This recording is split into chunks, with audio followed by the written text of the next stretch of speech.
Hello my dear students, JEE main 2026కి ఒక్కరోజు దూరంలో ఉన్నాం. ఈ జేఈఈ మెయిన్ ఎగ్జామ్ రాయబోతున్నటువంటి స్టూడెంట్స్‌కి ఎగ్జామినేషన్ స్ట్రాటజీ గురించి ఒకసారి మాట్లాడదాం. ఖచ్చితంగా ఈ వీడియో అయితే మీకు ఉపయోగపడుతుంది. సో ఎవరైతే ఎగ్జామ్ రాయడానికి సిద్ధంగా ఉన్నారో ఖచ్చితంగా ఈ వీడియో అయితే చూడండి అండ్ మీ ఫ్రెండ్స్‌కి కూడా షేర్ చేయండి. ఫస్ట్ టైం చూసేవాళ్ళు ఛానల్ సబ్స్క్రైబ్ చేసుకొని బెల్ ఐకాన్ ట్యాప్ చేసుకొని ఆల్ ఇన్ నోటిఫికేషన్ ఎంచుకోండి. వీడియోకి మాత్రం లైక్ చేయడం మర్చిపోకండి. ముందుగా మీ అందరికీ కూడా ఆ విషయంగా very all the best. So మీరు ఎంతవరకు అయితే ప్రిపేర్ అయ్యారో అంతవరకు ఖచ్చితంగా పర్ఫెక్ట్‌గా ప్రెజెంట్ చేయడానికైతే ప్రయత్నం చేయండి. జేఈఈ మెయిన్ ఎగ్జాము దాదాపు ఒక 14-15 లక్షల మంది స్టూడెంట్స్ రాస్తే సీట్లు వచ్చేసి 60-70 వేల సీట్లు ఉన్నాయి. అందులో టాప్ కాలేజ్ సీట్లు అనుకుంటే కనీసం 15-20 వేల సీట్లు మాత్రమే ఉన్నాయి. కాబట్టి వెరీ కాంపిటీషన్ అనమాట. సో మీరు మీకు సీట్ రావాలనేటువంటి కాన్ఫిడెన్స్‌తో ప్రయత్నం చేస్తున్నారు కాబట్టి ఆ కాన్ఫిడెన్స్ అలానే ట్యూన్ చేసుకుంటూ వెళ్ళండి. ఖచ్చితంగా వర్కౌట్ అవుతుంది. ఖచ్చితంగా ది బెస్ట్ చూడడానికి అయితే ట్రై చేయండి. సో ముందుగా అందరూ అడ్మిట్ కార్డ్స్ అయితే తీసుకున్నారు కాబట్టి అడ్మిట్ కార్డ్ ఫస్ట్ పేజ్‌లో ఉన్నటువంటి సెల్ఫ్ డిక్లరేషన్ ఏదైతే ఉండిందో దాన్ని కూడా మీరు మీ పాస్‌పోర్ట్ సైజ్ ఫోటో అంటించండి. నెక్స్ట్ సెకండ్ కాలమ్‌లో వచ్చేసి మీ యొక్క లెఫ్ట్ హ్యాండ్ థంబ్ అక్కడైతే వేయండి. అండ్ అలాగే మూడో కాలమ్‌లో ఏంటంటే సిగ్నేచర్ చేయాలి. ఆ సిగ్నేచర్ ఎక్కడ చేయాలి? ఎగ్జామినేషన్ సెంటర్‌కి వెళ్ళిన తర్వాత ఇన్విజిలేటర్ సమక్షంలో చేయాల్సి ఉంటుంది. ఓకేనా? అది ఫస్ట్ పేజీ. సెకండ్ పేజీలోనేమో ఇన్‌స్ట్రక్షన్స్ ఉంటాయి. థర్డ్ పేజీలో ఏమో అడ్వైజరీ ఉంటుంది. ఫోర్త్ పేజీలోనేమో మీకు నాన్ ఆధార్ క్యాండిడేట్స్‌కి సంబంధించి ఒక డిక్లరేషన్ ఉంటుంది. ఓకేనా? అంటే అప్లై చేసేటప్పుడు ఐడెంటిటీ ప్రూఫ్ కింద ఆధార్ ఎవరైతే పెట్టలేదో వాళ్ళు ఈ నాన్ ఆధార్ ఫామ్‌ని ఫిలప్ చేసుకొని తీసుకెళ్లారనమాట. ఓకే.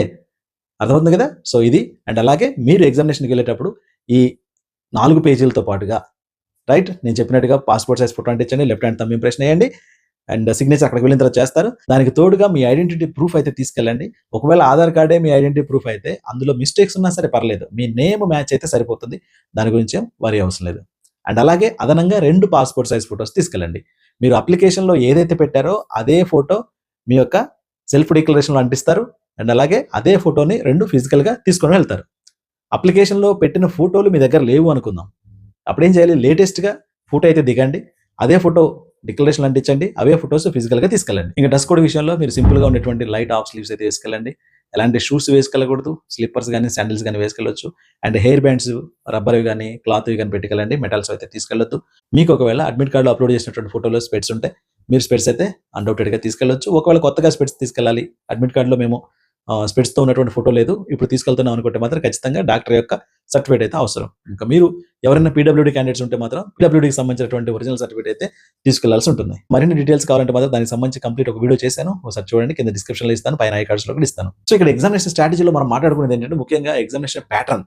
సో మనకి ఎంసీక్యూస్ కావచ్చు, తర్వాత ఇంటిజర్ టైప్ క్వెషన్ కావచ్చు. సో ఎలా మనం దాన్ని మేనేజ్ చేసుకోవాలి అండ్ ఆ తర్వాత మనకు ఒకవేళ ఈజీ షిఫ్ట్ వస్తే ఎన్ని మార్కులకి ఎంత పర్సెంటేజ్ రావచ్చు? ఒకవేళ హార్డ్ షిఫ్ట్ వచ్చినా లేదా మోడరేట్ షిఫ్ట్ వచ్చినా ఏ విధంగా మనకి పర్సెంటేజ్ వచ్చేదానికి ఛాన్స్ ఉండింది. అండ్ ఇంకా మీరు ఏ సబ్జెక్ట్‌కి సంబంధించి ఏ చాప్టర్స్‌ని మీరు స్ట్రెస్ చేస్తూ రివిజన్ చేసుకోవాలి అనేది ఈ ఎగ్జామినేషన్ స్ట్రాటజీలో మనమైతే చూస్తాం అనమాట. సో ఖచ్చితంగా మీరైతే లైక్ చేశారని అయితే నేను అనుకుంటున్నాను. వీడియోకి లైక్ చేయండి. సో ముందుగా మన ఎగ్జామినేషన్ ప్యాటర్న్ ఒకసారి చూద్దాం. జేఈఈ మెయిన్ ఎగ్జామ్ అనేది 3 అవర్స్ అయితే జరుగుతుంది. ఈ 3 అవర్స్‌లో మనకి మ్యాథ్స్, ఫిజిక్స్, కెమిస్ట్రీ 3 సబ్జెక్టుల నుంచి అయితే క్వెషన్‌లు అడుగుతారు. And intermediate first year and intermediate second ఇయర్‌కి సంబంధించినటువంటి క్వెషన్‌లు అయితే ఉంటాయి. అండ్ మ్యాథ్స్‌లోను సెక్షన్ ఏ, బి ఉంటాయి. ఫిజిక్స్‌లో సెక్షన్ ఏ, బి ఉంటుంది. అండ్ కెమిస్ట్రీలో కూడా సెక్షన్ ఏ, బి ఉంటుందన్నమాట. సో ఇందులో సెక్షన్ ఏ ప్రతి దాంట్లో కూడా మీకు వచ్చేసి ఎంసీక్యూస్ అంటాం. మల్టిపుల్ చాయిస్ క్వెషన్‌లు అంటాము. అలాగే సెక్షన్ బి ఏదైతే ఉండిందో అది ఇంటిజర్ టైప్ క్వెషన్‌లు అంటాం. సో ఇక్కడ చూస్తే ఈచ్ సబ్జెక్ట్‌లో మనకి 20 క్వెషన్‌ల చొప్పున సెక్షన్ ఏలో ఉంటాయి. అండ్ సెక్షన్ బిలో ఈచ్ సబ్జెక్ట్‌కి 5 క్వెషన్స్ అయితే ఉంటాయి. వీటిని కూడా మనం ఇంటిజర్ టైప్ క్వెషన్ అంటాం. ఈ ఇంటిజర్ టైప్ క్వెషన్‌లో కూడా మనకి నెగెటివ్ మార్క్ అయితే ఉంటుంది. గుర్తుపెట్టుకోండి. సో మనం ఈచ్ కరెక్ట్ ఆన్సర్ చేస్తే +4 మార్క్స్ వస్తాయి. అండ్ రాంగ్ ఆన్సర్ చేస్తే మనకి -1 మార్క్ అయితే ఉంటుంది. ఓకేనా? సో 3 అవర్స్ అయితే ఎగ్జామ్ ఉంటుంది. టోటల్‌గా 300 మార్క్స్‌కి అయితే ఎగ్జామ్ ఉంటుంది. మరి 300 మార్క్స్‌కి మనం ఎన్ని మార్కులు అచీవ్ చేస్తే మనకి మంచి పర్సెంటేజ్ వస్తుందనేది కూడా ముందు మనమైతే డిస్కస్ చేద్దాం. సో ఓవరాల్‌గా పేపర్ మొత్తం మీద మనం చూసినట్లయితే టోటల్ మల్టిపుల్ చాయిస్ క్వెషన్‌లు వచ్చేసి 60 ఉంటాయి. అండ్ అలాగే టోటల్ ఇంటిజర్ టైప్ క్వెషన్‌లు వచ్చేసి 15 ఉంటాయి. టోటల్ క్వెషన్స్ 75 ఉంటాయి. మల్టిపుల్ చాయిస్ ప్లస్ ఇంటిజర్స్ కలిపి. అండ్ +4 మార్క్స్ అనేవి కరెక్ట్ ఆన్సర్‌కి వస్తాయి. అండ్ -1 మార్క్ అనేది నెగెటివ్ ఆన్సర్‌కి వెళ్తుంది. అండ్ అలాగే ఆన్‌లైన్ కంప్యూటర్ బేస్డ్ టెస్ట్ మాత్రమే జరుగుతుంది. ఇది సిబిటి కంప్యూటర్ బేస్డ్ టెస్ట్. అంటే ఆఫ్‌లైన్‌లో ఎగ్జామ్ అయితే జరగదు. ఓన్లీ ఆన్‌లైన్‌లోనే ఎగ్జామ్ జరుగుతుంది. తర్వాత మనం కీ పాయింట్స్ చూద్దాం. సో ఇది చాలా ఇంపార్టెంట్ అనమాట. ఖచ్చితంగా ఇవి పాటించండి మీరు. సో ఫస్ట్‌ది don't stuck on tough questions. మీరు ప్రాక్టీస్ చేస్తున్నప్పుడు ఎగ్జామినేషన్‌లో క్వెషన్స్ అటెంప్ట్ చేస్తున్నప్పుడు మీకు ఒకవేళ అది హార్డ్‌గా అనిపించింది. మీరు 2, 3 లెవెల్స్ ఆఫ్ ఆ సొల్యూషన్ ట్రై చేశారు, అయినా కానీ అది అక్కడ స్టక్ అయిపోయారు అనుకోండి, దాని గురించే మీరు టైం అయితే వేస్ట్ చేయకండి. మీరు స్టక్ అయ్యారు అంటే మాత్రం డెఫినెట్గా దాన్ని ఆపేసి నెక్స్ట్ క్వశ్చన్కి అయితే వెళ్ళిపోండి. So don't stuck on tough questions, attempt only those questions when you are sure. సో మీకు ఖచ్చితంగా వచ్చు అనుకున్న క్వశ్చన్స్ మాత్రమే అటెంప్ట్ చేయండి. ఇది చాలా చాలా ఇంపార్టెంట్. చాలా మంది స్టూడెంట్స్ ఏం చేస్తారంటే వస్తే +4 పోతే -1 అనుకుంటారు. వచ్చేవి ఎక్కువ ఉన్నాయి కదా మనకి, ఒకవేళ కరెక్ట్ అయింది అనుకోండి +4 వస్తాయి, పోతే -1 మార్కే కదా అని అనుకుంటారు, తేలిగ్గా తీసుకుంటారు. కానీ -1 మార్క్ పోవడం వల్ల ఆ క్వశ్చన్కి సంబంధించిన 4 మార్కులు రావు, అండ్ దెన్ వచ్చిన వాటిల్లో 1 మార్కు తగ్గిపోతుంది. కాబట్టి ఓవరాల్గా వస్తే మీకు నెగిటివ్ మార్కులే వస్తాయన్నమాట. సో ఇలాంటి స్ట్రాటజిక్గా మీరైతే థింక్ చేయకండి. ఖచ్చితంగా మీకు ఆన్సర్ తెలుసు, లేదా మీరు ప్రాక్టీస్ చేసినటువంటి చాప్టర్, లేదా మీరు ప్రాక్టీస్ చేసినటువంటి టాపిక్ అయి ఉంటేనే ఆ క్వశ్చన్స్ ట్రై చేయండి. అవి మాత్రమే మీరు అటెంప్ట్ చేయండి. Okay, and next your speed should be fast. So మరీ స్లోగా నెమ్మదిగా థింక్ చేసుకుంటూ కాకుండా కొంచెం చురుగ్గా ఉండండి. సో డెఫినెట్గా మీ మైండ్ని కొంచెం ఎక్సైట్మెంట్తో మీరు నేర్చుకునేటువంటి క్వశ్చన్కి సంబంధించి ఆ కాన్సెప్ట్లన్నీ గుర్తు తెచ్చుకుంటూ, సో వేరే ఇతర అంశాలపైన మీ మైండ్ డైవర్ట్ అవ్వకుండా ఖచ్చితంగా క్వశ్చన్ మీదే ఫోకస్ పెట్టినట్లయితే మీరు కొంచెం చురుగ్గా ఆ ఎగ్జామినేషన్ని అటెంప్ట్ చేయడానికి అవకాశం ఉంటుంది. Next, first do those chapters you have already done. So ఇది కూడా వెరీ వెరీ ఇంపార్టెంట్. ఫస్ట్ ఏం చేయాలి, ఇప్పుడు ఫిజిక్స్ ఓపెన్ చేశారనుకోండి, ఫిజిక్స్ క్వశ్చన్స్ వచ్చాయనుకోండి, అందులో మీకు ఫస్ట్ మీరు ఏవే చాప్టర్స్ అయితే చదువున్నారో ఆ చాప్టర్లో ఉన్నటువంటి క్వశ్చన్స్ వెతుక్కుంటూ వెళ్ళిపోవాలన్నమాట. For example units and measurements వెతికారు, ఎక్కడ ఉందో చూసుకుంటూ వెళ్ళారు. ఆ క్వశ్చన్ మనం క్వశ్చన్ పేపర్ అంతా రీడ్ చేయొచ్చు. First view full question paper అని ఉంటుంది కదా, ఆ వ్యూ క్వశ్చన్ పేపర్ మీద క్లిక్ చేస్తే దాన్ని స్క్రాల్ చేసుకుని మొత్తం క్వశ్చన్ పేపర్ అంతా ఒకసారి చూడొచ్చు. మనం ఇక్కడ మనం మెయిన్ డెస్క్టాప్తో కాకుండా మనకి వ్యూ క్వశ్చన్ పేపర్ అని ఉంటుంది, దాన్ని క్లిక్ చేస్తే క్వశ్చన్ పేపర్ అంతా ఓపెన్ అవుతుంది. ఫిజిక్స్లోకి వెళ్తే ఆ ఫిజిక్స్లో ఉన్న 25 క్వశ్చన్లు కనిపిస్తాయి అనమాట. అక్కడ మీకు మీరు ప్రాక్టీస్ చేసినటువంటి చాప్టర్స్ ఏవైతే ఉన్నాయో వాటిలో ఉన్నటువంటి క్వశ్చన్ పిక్ చేసుకుని దానికి ఆన్సర్ చేయడానికి ట్రై చేయండి. అలా మీరు ట్రై చేసినప్పుడు కనీసం ఒక 7-8 క్వశ్చన్లు చేశారనుకోండి, ప్రతి సబ్జెక్ట్లో అలా కంప్లీట్ చేసేసుకోండి. సో ప్రతి సబ్జెక్ట్లో అలా చేయడం వల్ల దాదాపు ఒక 25 నుంచి 30 క్వశ్చన్స్ చేశారనుకుందాం. అండ్ దెన్ మీరు ఏదైతే లీవ్ చేశారో ఆ క్వశ్చన్స్కి సంబంధించి ప్రాక్టీస్ చేసుకుంటూ రండి. ఇన్ కేస్ మీకు వచ్చిన ఆన్సర్ పెట్టేసేయండి, రాలేదా నెక్స్ట్ క్వశ్చన్కి వెళ్ళండి. సో ఆ విధంగా ట్రై చేయాలి. ఫస్ట్ మీరు ఏం చేయాలంటే ఏ సబ్జెక్ట్ అయినా సరే మీరు ప్రాక్టీస్ చేసిన చాప్టర్కి సంబంధించినటువంటి క్వశ్చన్స్ ఎక్కడ ఉన్నాయి అవి వెతుక్కొని వాటిని మాత్రం అటెంప్ట్ చేయండి. చాలా మంది ఏం చేస్తారంటే వ్యూ క్వశ్చన్ పేపర్ చూడకుండా అండ్ ఇక్కడ స్క్రోల్ చేసుకుంటూ వెళ్తారు. అంటే ఒకటో క్వశ్చన్ స్టార్ట్ అయిందంటే 25వ క్వశ్చన్ దాకా మీరు స్క్రోల్ చేసుకుంటూ వెళ్ళాలి. అలా కాకుండా వ్యూ క్వశ్చన్ పేపర్కి వెళ్తే మొత్తం క్వశ్చన్ పేపర్ ఓపెన్ అవుతుంది. సో అది PDF లాగా ఉంటుంది, అక్కడ మీకు అన్ని ఒకేసారి చూడొచ్చు అనమాట. అలా చేయడం వల్ల మీకు టైం సేవ్ అవుతుంది అనమాట. చాలా మందికి తెలియదు అది. అలా చేసుకుంటే మీకు ఈజీగా మీకు తెలిసిన క్వశ్చన్లు ఎక్కడ ఉన్నాయో చూసుకోవచ్చు అండ్ దానికి కూడా ఆన్సర్ చేయొచ్చు అనమాట. ఇలా ప్రతి సబ్జెక్ట్కి సంబంధించి మీకు తెలిసిన క్వశ్చన్లకి ఆన్సర్లు ఫస్ట్ చేయండి. Easy chapters first, so will get confidence. So ఇది మనం ఏం చేయాలి, ఇప్పుడు రివిజన్లోకి వెళ్తున్నాం కాబట్టి ఖచ్చితంగా ఈజీ చాప్టర్స్ అనేవి మనం ఇప్పుడు ఫర్ ఎగ్జాంపుల్ 24th నాడు ఎగ్జామ్ ఉన్న స్టూడెంట్ అనుకోండి, ఈ 3 రోజులలో ఈ 4 రోజులలో మీరు ఏం చేయాలి, ఈజీ చాప్టర్స్ని ఫస్ట్ రివిజన్ చేసుకోవాలి. ఓకే, అప్పుడు ఏమవుతుంది, ఈజీ చాప్టర్లో వచ్చేటువంటి క్వశ్చన్స్ ఈజీగా చేసేయచ్చు, టైం సేవ్ అవుతుంది. అండ్ కొంచెం మోడరేట్ డిఫికల్ట్ ఉన్న చాప్టర్స్ ఎలాగో మనం ట్రై చేస్తాం కాబట్టి టైం కూడా దానికి ఎక్కువ కేటాయించడానికి అవకాశం ఉంటుంది అనమాట. నెక్స్ట్ ఇప్పుడు నేను చెప్పేది ఏంటంటే మినిమం స్ట్రాటజిక్గా వెళ్ళాలంటే ఖచ్చితంగా నేను ఇప్పుడు చెప్పేటువంటి చాప్టర్స్ నుంచి క్వశ్చన్స్ అటెంప్ట్ చేయగలిగితే మీకు మినిమంలో మినిమం 95% అయితే వస్తుంది అనమాట. మినిమంలో మినిమం 95%. ఓకే, సో ఆ చాప్టర్స్ మరి మీరు చదివారా లేదా, మీ లిస్ట్లో ఉన్నాయో లేదో ఒకసారి చెక్ చేసుకోండి. కెమిస్ట్రీ నుంచి చూద్దాం first.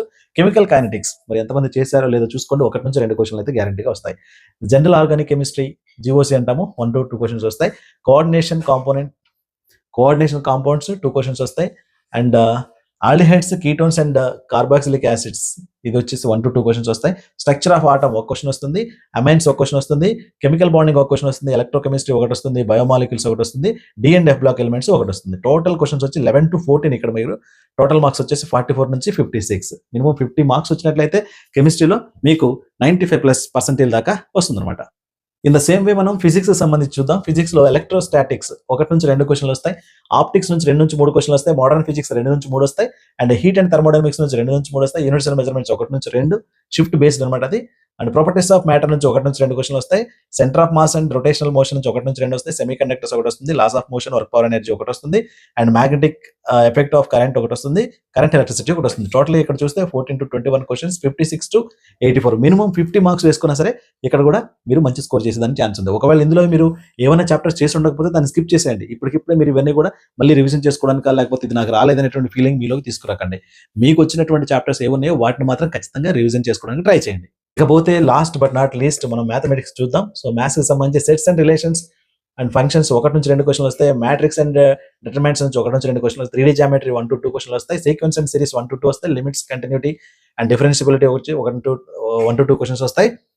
Quadratic equations and inequalities నుంచి ఒక క్వశ్చన్ వస్తుంది. వెక్టర్ ఆల్జీబ్రా ఒకటి వస్తుంది. డెఫినెట్ ఇంటిగ్రేషన్ ఒకటి వస్తుంది. డిఫరెన్షియల్ ఈక్వేషన్స్ ఒకటి వస్తుంది. స్ట్రైట్ లైన్స్ ఒకటి వస్తుంది. పెర్ముటేషన్ కాంబినేషన్ ఒకటి వస్తుంది. బైనామియల్ థియరమ్ ఒకటి వస్తుంది. ఇక్కడ చూస్తే టోటల్ గా 12-17 క్వశ్చన్స్, 48-68 మార్క్స్. ఇక్కడ మీకు జస్ట్ 30 మార్క్స్ వస్తే చాలు, మీకు 90% దాటిపోతుంది అనమాట. అంటే especially in mathematics 20+ marks or 25+ marks or 30 marks. Okay, shift ని బేస్ చేసుకొని 20+ మార్క్స్ వచ్చిన చాలా షిఫ్ట్లో 90% క్రాస్ అయింది. ఓకేనా, గుర్తుపెట్టుకోండి. అందుకని కనీసం 6-7 క్వశ్చన్స్ చేసిన, ఇక్కడ ఉన్న వాటిల్లో 6-7 క్వశ్చన్స్ మీరు పర్ఫెక్ట్ గా చేయగలిగిన ఈజీగా మీకు 90% అయితే వస్తుంది. సో ఇక్కడ మనం చూసిన ఈ 3 సబ్జెక్టుల ఆధారంగా మీకు మినిమం 95% వచ్చేదానికి ఛాన్సెస్ ఉన్నాయి అనమాట. కాబట్టి పైన చెప్పినటువంటి టిప్స్ అన్ని ఫాలో అవ్వండి, గ్యారంటీగా మంచి పర్సెంటేజ్ అయితే మీ సొంతం అవుతుంది. ఇప్పుడు దాకా మనం మాట్లాడుకున్నది కదా, ఒకసారి చూస్తే కెమిస్ట్రీలో 44 వేసుకుందాం, ఫిజిక్స్ లో 56 వేద్దాం, మ్యాథ్స్ లో 48 వేద్దాం. సో ఇక్కడ 148. సో మీకు ఒక 48 మార్క్స్ తీసేసిన 100 మార్క్స్కి అయితే గ్యారంటీ. ఈ 100 మార్క్స్ వస్తే 90+% పక్కా. మరి 90+% వస్తే మాకు సీట్లు వస్తాయంటే SC, ST, PWD and EWS గ్యారంటీగా సీట్లు వస్తాయి. ఓకే, ఇక ఓబీసీకి అండ్ అలాగే ఓపెన్ కేటగిరీకి 90% వచ్చిన సీట్లు రావు. ఒకవేళ పరిస్థితులు అనుకూలంగా ఉంటే వాళ్ళకి 90% రావడం వల్ల ఓబీసీ వాళ్ళు ఎలాగో క్వాలిఫై అయిపోతారు అడ్వాన్స్ రాసుకునేకి. ఓపెన్ కేటగిరీ వాళ్ళకి 90% వచ్చినా కూడా క్వాలిఫై అవ్వడం కొద్దిగా కష్టమే. మినిమం 94% అయితే రావాల్సిన అవసరం ఉంటుంది ఈ సంవత్సరం. ఓకేనా, కాబట్టి ఓపెన్ కేటగిరీ వాళ్ళు కొంచెం ఎఫర్ట్ పెట్టాలి. కనీసం 130+ మార్క్స్ తెచ్చుకుంటేనే మీరు క్వాలిఫై అవుతారు, సీట్లు వచ్చేది తర్వాత సంగతి, ముందైతే క్వాలిఫై అవుతారు. ఒకవేళ మీరు రాసినటువంటి షిఫ్ట్ ఈజీగా ఉంది అనుకోండి, మీకు ఈజీగా అనిపిస్తే ఆ షిఫ్ట్లో ఉన్న వాళ్ళందరూ కూడా ఈజీ అనే అర్థం, అది గుర్తుపెట్టుకోండి. ఓకే, ఎందుకంటే అందరి యొక్క స్ట్రాటజీ ఒకేలాగా ఉంటుంది కాబట్టి. సో పర్సెంటేజ్ 85 రావాలంటే 90+ మార్క్స్ రావాలి. 88% రావాలంటే 95-99 మార్క్స్ రావాలి. సో మీకు 95% రావాలంటే 143-151 మార్క్స్ రావాలి. అండ్ మీకు 99% రావాలంటే 202-215 మార్క్స్ రావాలి ఈజీ షిఫ్ట్లలో. ఒకవేళ ఈజీ షిఫ్ట్ కాకుండా మోడరేట్గా ఉంది ఆ షిఫ్ట్, అప్పుడు 99% రావాలంటే ఎంత రావాలి? 178-188 రావాలి. 90% రావాలంటే ఎంత రావాలి? 95-98. ఇక్కడ చూడండి 90% రావాలంటే, ఇక్కడ 90% రావాలంటే 104-110 ఈజీ ఉంది కాబట్టి. కొంచెం మోడరేట్గా ఉంటే 95 మార్క్స్ వచ్చి 95 మార్క్స్ వచ్చినా 90% వస్తుంది. అదే హార్డ్ షిఫ్ట్ అనుకుందాం, హార్డ్ షిఫ్ట్ అనుకోండి 90% రావాలంటే 76 మార్క్స్ వచ్చినా సరిపోద్ది. అలాగే 99% రావాలంటే 149 మార్క్స్ వచ్చినా సరిపోతుంది. సో ఇదనమాట, depends upon shift. My sincere advice ఏంటంటే చీట్ కోడ్స్ ని ఖచ్చితంగా మీరు అవాయిడ్ చేయండి. సో ఇకపోతే నేను చెప్పేది అంటే సిల్లీ మిస్టేక్స్ అయితే అవాయిడ్ చేయండి. సో మీకు తెలిసి తెలియక వచ్చేటువంటి క్వశ్చన్స్ మాత్రం అటెంప్ట్ చేయొద్దు. నేను చెప్పాను కదా ఇందాకే, పోతే 1 వస్తే 4 అనేటువంటి కాన్సెప్ట్ తీసేయండి. అలాగే ఇలాంటి సందర్భాల్లో, ఇలాంటి సమయంలో మీరు అవాయిడ్ చేయాల్సింది మెయిన్ ఏంటంటే చీట్ కోడ్స్ ఏదైతే ఉన్నాయో, చీట్ కోడ్స్ సంబంధించిన వీడియోస్ ఏదైతే ఉన్నాయో వాటిని కంప్లీట్గా అవాయిడ్ చేయండి. అసలు చూడొద్దు మీరు. ఒకవేళ చీట్ కోడ్స్ సంబంధించిన వీడియోస్ చూసినట్లయితే మీరు ఏ క్వశ్చన్కి ఆన్సర్ ట్రై చేద్దామన్నా సరే మీ మైండ్ అనేది చీట్ కోడ్ మీదకే వెళ్తుంది. అక్కడ ఉన్నటువంటి ఆప్షన్స్ని ఫస్ట్ చెక్ చేసి ఏది మీకు రిలయబుల్గా ఉంది, ఏది నియర్గా ఉంది, లేదా ఏది మనం ఒమిట్ చేయొచ్చు అనే దానిపైనే మీ ఆలోచనలు ఉంటాయి. కాబట్టి ఖచ్చితంగా చీట్ కోడ్స్ని అయితే అవాయిడ్ చేయండి. దానిపైన అసలు డిపెండ్ అవ్వద్దు.